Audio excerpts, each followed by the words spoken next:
Okay, now, would everyone take a seat? I think we're already late. That's why I brought a clock. We are. But this is typical for our community. And that's why I'm up here. Hello and welcome. My name is Ron Sanders, and for the first time in 10 months since we started this great initiative, and I'll tell you why I was chosen to give the introduction about our initiative. I was, and I still am, I guess, the founder. And in my 5.5 minutes, I just want to welcome you, and it's so great to see so many, mostly new faces. And thank you for coming. We started 10 months ago, 5 of us, and in our central core, and that's how I'll end my 5 minutes here. I'll introduce some of our central brainstorming geniuses. I'm not going to go into our old name, but our new name is now the Spirit of Sedona. It's not Spirit of Sedona, which is a celebration that goes on sometimes here in our community, but we are now the Spirit of Sedona.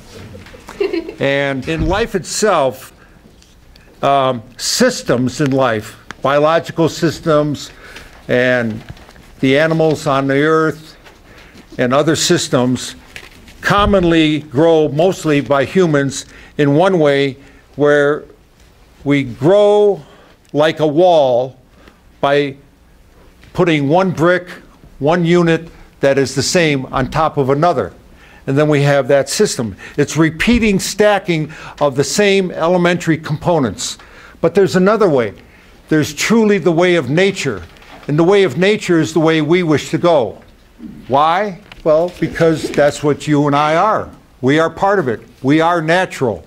And this other way is to build relationships that are connected. In life itself, there is a relationship in everything that is alive. So I'm not going to elaborate on that. You already know that. Those relationships, those connections determine the system's behavior. So how we get connected and how close we become related and live that way will determine our behavior.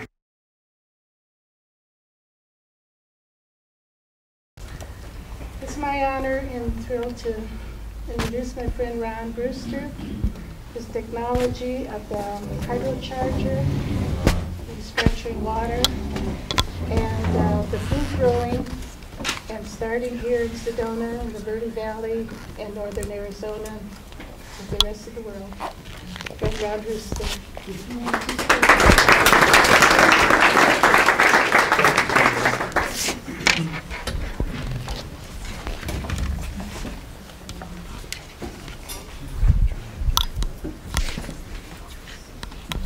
Thank you, everyone, for coming tonight. I appreciate it. I hope it'll be informative for you, and it may be new things to a lot of people here, and there may be some old things to people here, but most of it's going to be new because a lot of people ask me, well, what is vertical growing? Well, it's a lot of things, but we're going to talk about change.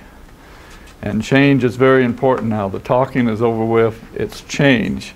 And we have to take some action with how we grow our food, how we process it, and how we deliver it in a sustainable manner to the masses. And that's what this project is all about. As Jania told you, I'm native Arizona. My grandparents came out from Kansas at statehood in 1912, farmed in the valley, and so I have some genes still in me in agriculture, and I've always been interested in agriculture, of how things are grown and how much energy and fuel it takes to get the crop to the market, and how much water it takes. It's always been a very special spot in my heart. And my water conditioning business that Gina had said, I've been doing that for the past 20 years, and it's non-chemical water conditioning. So it's taken me into a lot of agriculture, especially in California and throughout the West. And I started thinking many years ago of how are we going to process our food? We cannot keep on going doing conventional agriculture the way we've been doing the practice since the first green revolution in the 40s, when synthetic fertilizer became about in farming and just increased production by 200% all over the world, and here too as well. So I always like to label this next wave as the second green revolution in vertical farming. But my travels has shown me what has taken place with our food and how we consume it. In California, for instance, the breadbasket of the world, the Joaquin Valley, has always been known as the breadbasket of the world, and all the major crops that have been grown there over the years, well, it can also be called Nitrate Valley as well. If you go into the wells there, they're loaded with nitrates. We have synthetic soils there, and a lot of the major growers have moved to other locations around the Joaquin. But where they have moved to have been and drilling wells at six-figure costs, hundreds of thousands of dollars to drill. They're finding salt intrusion wells that are highly alkaline, that they can't grow the strawberries that they used to. Or they're next to a pig farm where runoff gets into the fields with their flood irrigation technology. So all these factors, and plus around the world, I'm sure I'm preaching to the choir here about many of these subjects, especially in China and Asia, and where there's limited soil, it's contaminated, they've over-fertilized it, the water is contaminated to begin with, so they're going to greenhouse production. They have to, just out of necessity, and they're trying to grow organic type of produce, and there's a huge demand for it. I mean, we're at 7 billion people here now in the world, and growing to 9 billion here in the next 30 years or more. So it's a huge demand on our agriculture, and we as individuals have to take it upon ourselves to do something about it. So I guess the bottom line was that I stepped over the line several years ago in this and said, we've got to do this. So I've researched and looked at vertical farming, and there's a lot of greenhouse production, rooftop production that is taking place that doesn't get the media attention that it should. And they're being very successful at it. The Philadelphias, the Chicagos, the San Franciscos, the New York cities, all the major urban areas, they're taking abandoned buildings downtown and putting rooftop greenhouses on it, and then in the bottom of the abandoned building is a retail center where you can get your lettuce and tomatoes and kale and rhubarb and strawberries. So that's a big step forward, but it's very limited in what they're doing. A lot of them are just doing conventional greenhouse, so they're not producing the poundage that you need to feed the masses. It's a limited amount. They run out of strawberries very easily. They run out of lettuce very easily. Their growing cycles are a little bit longer than they should be. So that is not the answer. The answer is high production vertical farming. And that's what my project is about, and that's what brings me here. And I've done quite a few presentations with this and catch people's mouths open. How can you do this? Well, it's like the analogy of the field of dreams. You build it, they will come. And after I tell you how this is going to happen, you'll see how this can be done, whether it's here in Sedona, whether it's in Flagstaff or Kingman or Bloomberg, Iowa or somewhere. It will show that CEA controlled environmental agriculture can be done anywhere in the world, no matter what the weather conditions and the climate may be. It's controlled environmental agriculture, and that's what this technology is about. Now, vertical growing, for different kinds of vertical growing, you can go on the web and see vertigrow, hydrostackers, and these type of vertical growing. But the type of vertical growing system that we're going to have, and we can't get the PowerPoint. Well, we just got to get it on the right screen. It's coming, okay. It's coming. Technology is wonderful when it works. But I'll go back a little bit and talk about some of the change that is needed in this thinking that we have to do. We have to produce millions of pounds of produce in our locale. Take Sedona and northern Arizona. We have a 3-day food supply up here. 3-day food supply. I'm talking about the major chains. The Albertsons, the Krogers, Fry's, Safeways, whatever. That's what we have. So if the catastrophic ills, environmental disasters that take place around the world, whether it's Mexico, whether it's California, or South America, where is the food going to come from? They can't meet all the demands of the major metropolitan areas. And I guarantee you, if a crisis takes place like that, a catastrophic event, Phoenix and the Valley is going to get it first. We're good at second or third.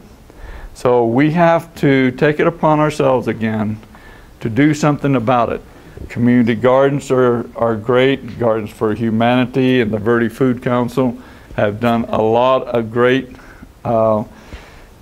planning and coalition of organizations to bring it to a head what they are doing now. But that still isn't enough. We have to do mass production. And this is the vertical growing system is the alternative to small gardens and conventional agriculture.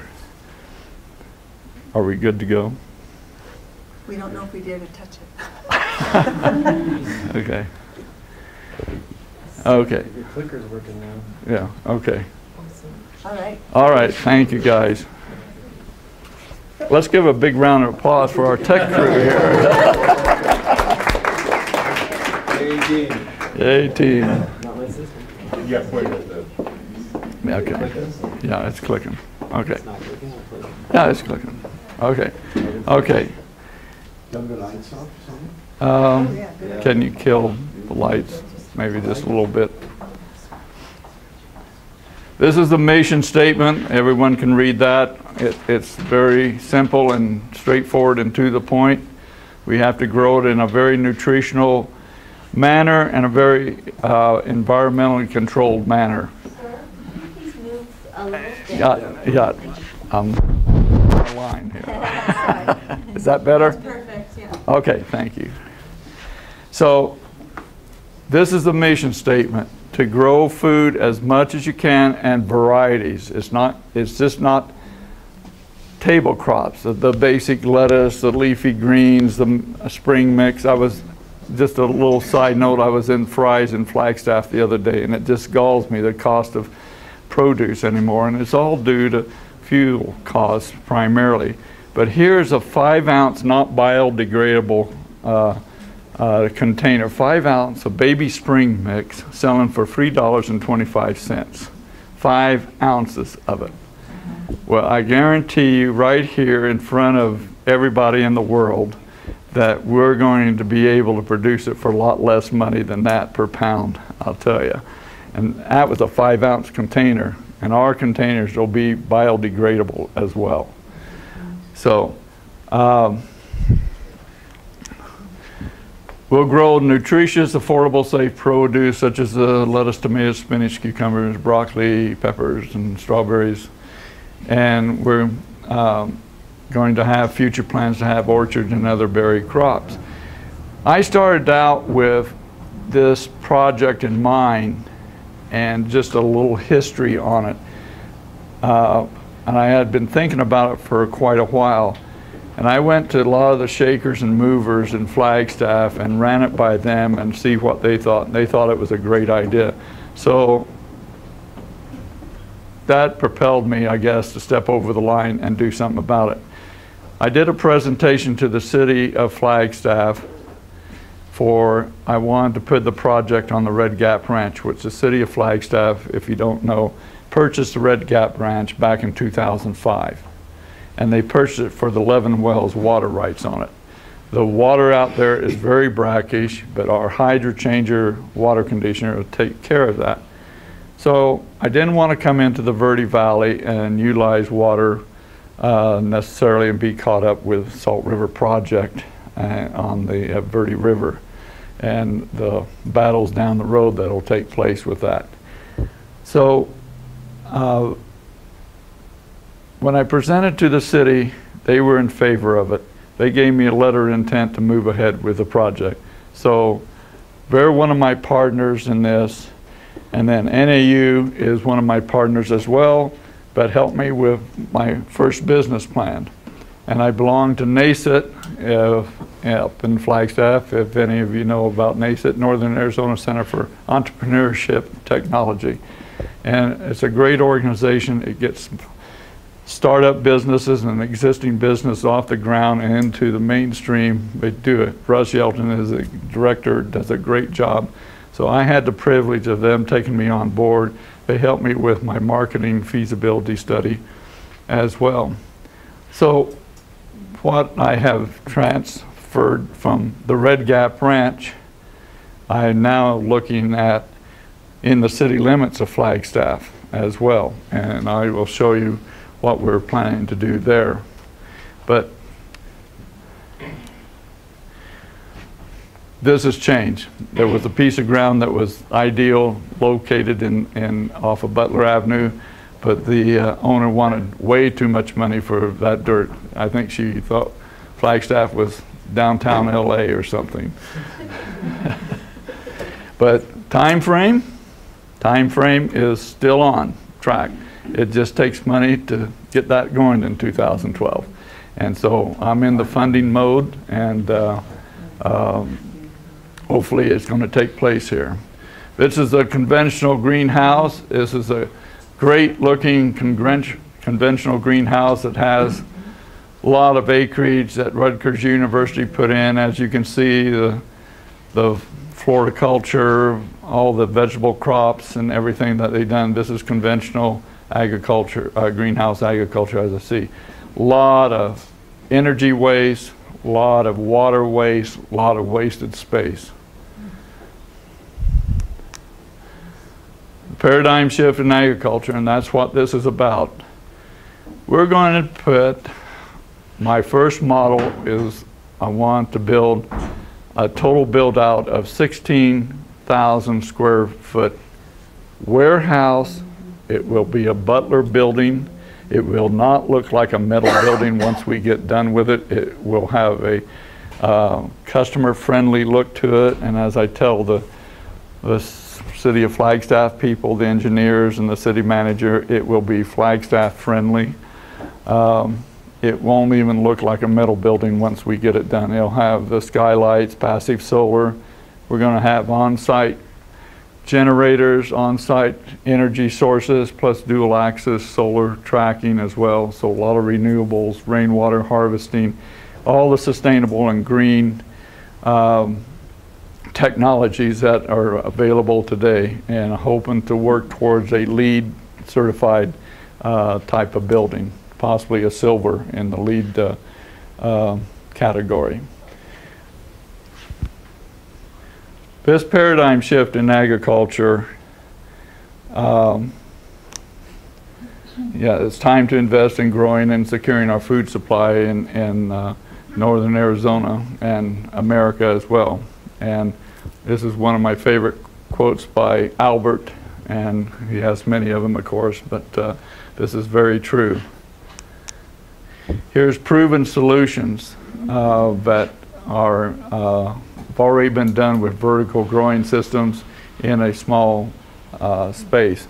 And as I started to say a little while ago, in a 16,000 square foot warehouse / greenhouse that I'm going to be building, 14,000 of it will be the actual, 12,000 of it will be the actual growing area. We're going to have the warehouse, greenhouse, and then we're going to have a retail store in front of it as well. So, and between the retail store and the warehouse will be a big viewing window where school children, public, everyone can come in and see the growing operations taking place. Then they can buy their produce at the retail store. And we will be distributing still to the grocery stores, the schools, the hospitals, nonprofit organizations, all the masses that can take produce and fruit, that want to take produce and fruit from us. Just giving an example of the cost, a 25-pound box of tomatoes costs $4.91 to produce on a traditional farm. And Green Sky cost will be about $1.55 on that. We're going to use 85% less water. And that's easy to do. All local grown will be reducing 90% of the carbon footprint. We're going to be delivering within at least 100 miles or less to start with. And using 70% less land. Okay, just give you a comparison of conventional agriculture. And believe me, folks, I like to get dirt under my nails. I have raised beds in Flagstaff, and I still grow an outdoor garden. I love getting in the dirt. It's the best therapy in the world. But if we take 1/10 of an acre of conventional agriculture and 1/10 of an acre, 4,000 square feet in a vertical growing greenhouse warehouse, that 1/10 of an acre in conventional agriculture, and it could be tomatoes, it could be peppers or cucumbers, it's going to be about 2,000 pounds for that 1/10 of an acre. Okay, we're going to be looking at almost 800,000 pounds or more, over 1 million pounds in 4,000 square feet. Wow. Are you talking in like a month or a year or? Well, that's an annual amount in a year. An annual. An annual amount in a year. But we're going to be, once I get to the slides on show you this growing systems, we can do, depend on the variety of whatever we're growing, we're going to be doing 100 to 200 pounds per square foot. Per year. Per year. So no chemicals or pesticides. We're going to create, we want to create a new certified above organic type of measurement and standard using what is, of course, no chemicals, no pesticides, all reclaimed water, recycled water, but it has to be nutrient density. It has to be, this tomato has to have 3 times the amino acid that you're getting from Mexico. This has to have more calcium in it. This has to taste like real fruit. This has to taste like real celery or real kale or red cabbage or whatever.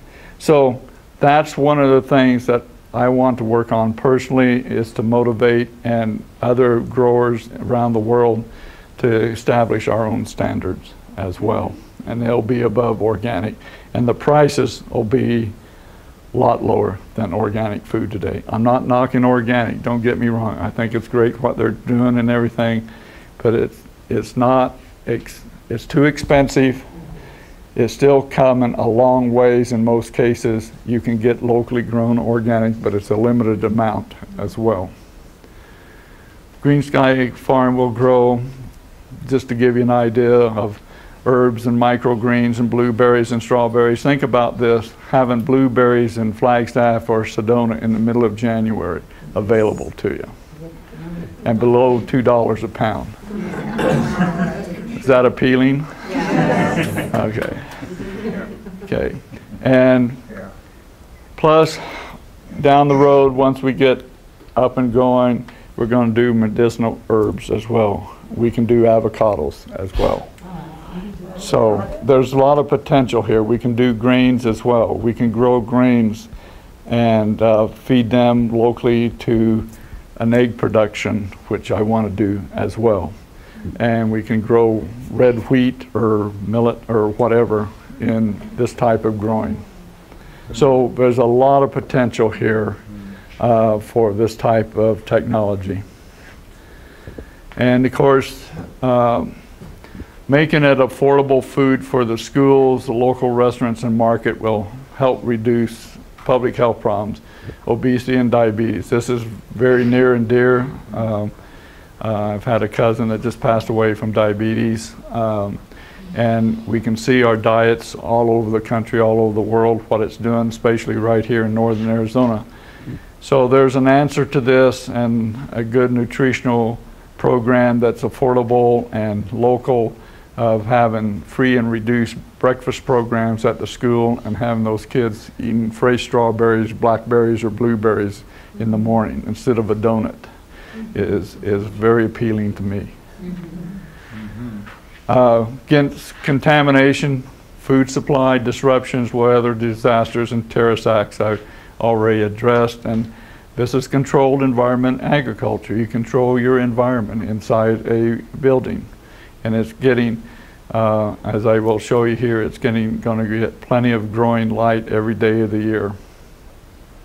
Biodiesel generators, I already spoke about. Artificial lighting using LED lights. This is some proprietary technology of ours that will be reduced by 50%. We can use some plasma lights as well. So some of it will be trial and error, experimental as we go along, see what's going to be the best fit as we go along. But most of it's already proven technologies. This is perpetual harvest.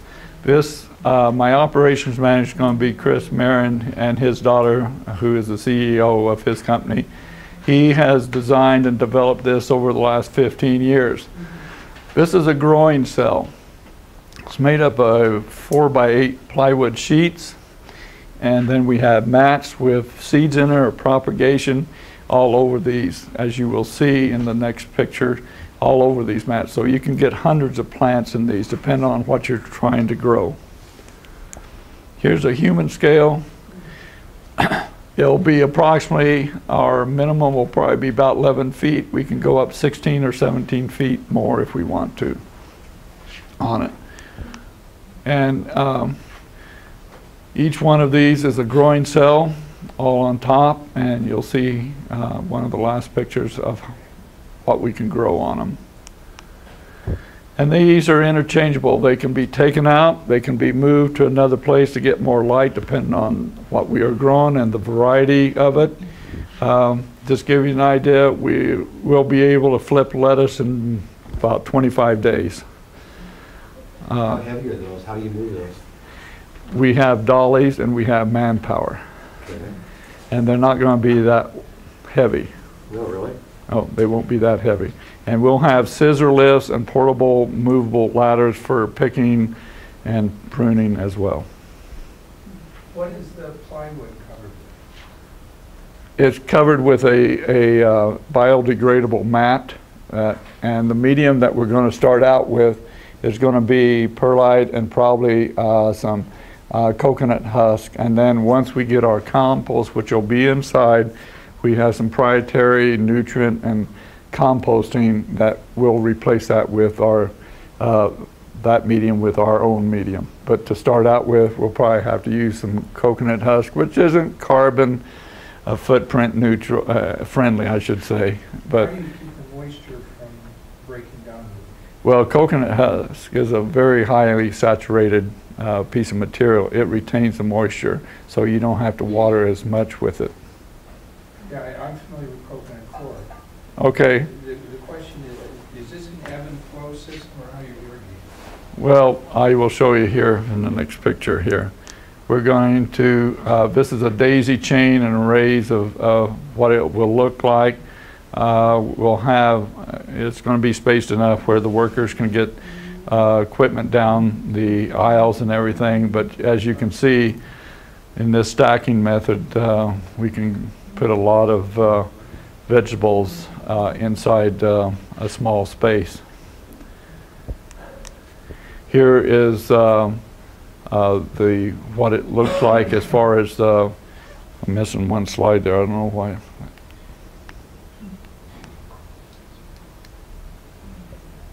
Okay.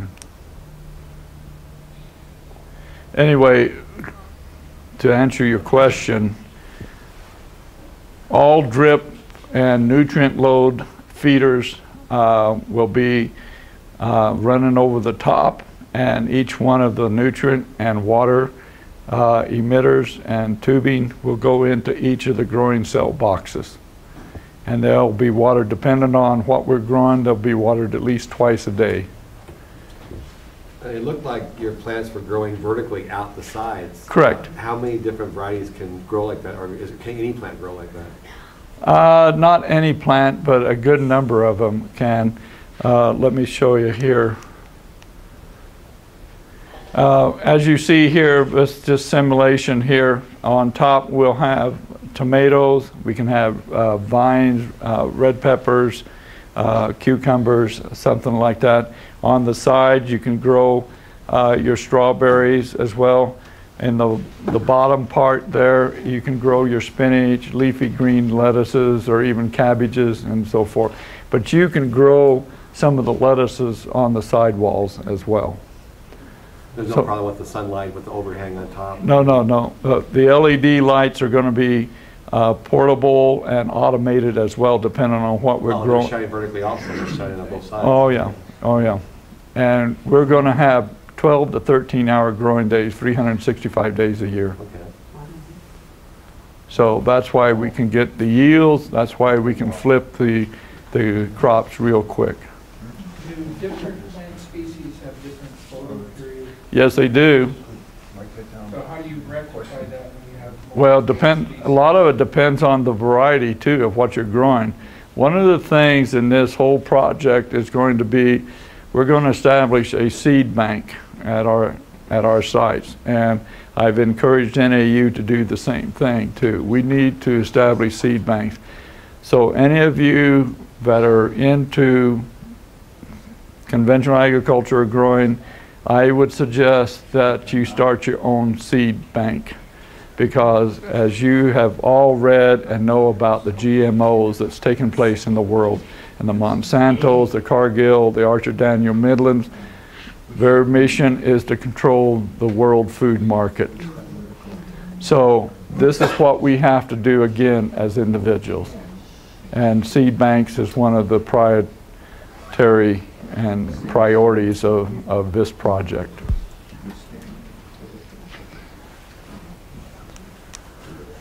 This is a CAD rendering of similar what it will look like. You can see the warehouse in the back and then the retail store up front, as I had mentioned earlier. And we'll have a big viewing room between the retail store and the warehouse where it'll be viewing for all the public, field trips for the schools, and we'll have interpretive people there talking about the operations and answering the questions as well. And it's all going to be free to the public and masses as well. So that's what I'm trying to get started. It's been, like I said earlier, 3 years up to this point. Of course, like any project, like any new upstart, it takes a lot of time and money to get it to this point. So I feel very confident that we can get it launched. It's a down economy. Everyone's holding on to their money. I do have people that are interested, but they haven't put any money up for it yet. So one of the things that I've looked into that we're going to be doing, BEC Construction Company in Flagstaff, Arizona has helped me out a great deal. They are a franchisee representative of Butler Buildings. Butler Buildings have been around for a long time. They're based out of Kansas City. They have many distribution points throughout the country. But they have a program where they will, if I can own the land, they will build the building and lease it to me for 15 years then. So that helps on upfront startup investors' money right there. And these Butler buildings today, trust me, they don't look like anything like the old agriculture metal shop buildings once they're done. They're very, I guess, consumer eye friendly, and they have a lot of different facades that you can put on them. So, and believe me, my idea and vision of it is going to be very contemporary looking. It won't look like a metal building once it's done on it. That's the end of that PowerPoint, and I've covered quite a bit of material, but I could talk all night about it, but I know I'm limited here. So, but I would welcome any questions that you may have, and I'll be around for a little while to answer those questions. Yes, sir. Is this system patented at all? How long has it been in operation? Well, there's different varieties of it. If you Google on to Plant Lab, they have it, they're over in the Netherlands. They have 120,000 square feet of greenhouse. They have vertical growing systems. As you saw in the pictures, there was some of hometown growers from San Diego. They have a vertical growing system from Vertigrow based in Florida. But they don't have the production levels that we will have as well. So to answer your question, we don't have patent on this system. We have some proprietary technologies through the lighting, through nutrient loads and things of this sort. I think the system was designed by an engineer or somebody. Is there any functional units up and running right now? There is, but it's not directly what we're going to be using. There's some similarities out there. There's 3 projects that Chris had helped design, and one of them is mine. 2 other, one is in North Carolina, one's in Oregon. They haven't got the funding yet, but I'm farther along than they are. Now, your system, it looks like with the racks and the way they're stackable, they can be pulled out and pulled. There's a lot of mechanical things that goes into building that system, correct? Right, there is. I meant the startup, and you got to get it correct on it. So, and you know, this is a model. Remember this. This is a model. So it's like any other product. It's evolution of product or model or whatever it may be. So we may change some of that, but he has proven by doing this vertical system, we can get X amount of pounds per square foot, X amount of pounds annually. So they know the system works, the style system works. Proven, developed the system that's optimal. Proven technology, proven methods. Yes. Okay. Yeah. Now this opportunity here, it seems like a ground floor almost. I mean, you're building this technology. You're kind of learn as you go. Try the system. It sounds all theoretically feasible and possible, but you're looking for investors to make it a reality. So this is like a ground floor opportunity. This is a comparison to the cell phone industry. Yeah. Well, what do investors, what's their share of this? What are they looking for to get out of this? Here's what the shares of investor, whoever wants to jump in and put skin into the game. I will double your amount of money in 30 months or less. 30 months or less. Okay. How much money do you need? I need, if I do the one in Flagstaff right now, I'm looking at $500,000. And we're going to start out with 2,000 square feet, and while we're getting the right humidity, exhaust fans, technologies, the right varieties that we want to grow and everything, the construction company will be building the rest of it so we can expand after 3 months. It'll take us 3 months to get the first growing season underway and everything. So that's the game plan right now. Now you're looking to do this for a worldwide food shortage, I mean, which is something that's going to be necessary in the next few decades. Obviously, it's necessary. Shorter right than now. that. Yeah, we need it right now. That's Are right. you looking to franchise this? Once you get something up and running, if you don't want to take it. This is open season. Okay. You got ideas, I'm willing to listen. Okay. It just sounds No, we thought amazing, about yeah. that as well. And as I was telling Brian and Mike here, one of the things that I want to work on our legislature, hopefully it'll change next year some, but is the same as renewables on the rebates and everything. I think everybody should have a greenhouse that's interested in growing extended season in their backyard. and let's give rebates for greenhouses to consumers. Okay? Okay. So it's up to each one of us to do something about our food. It can't be done totally with this, even though once we get 12,000 square feet built out in this first model, that's going to equate to almost 4 million pounds of produce and fruit a year. Does it have to feed how many people? Well, you know, farmers market up in Flagstaff, peak produce, they go through 100,000 pounds a week. I'm going to enjoy not sleeping tonight. which I do. But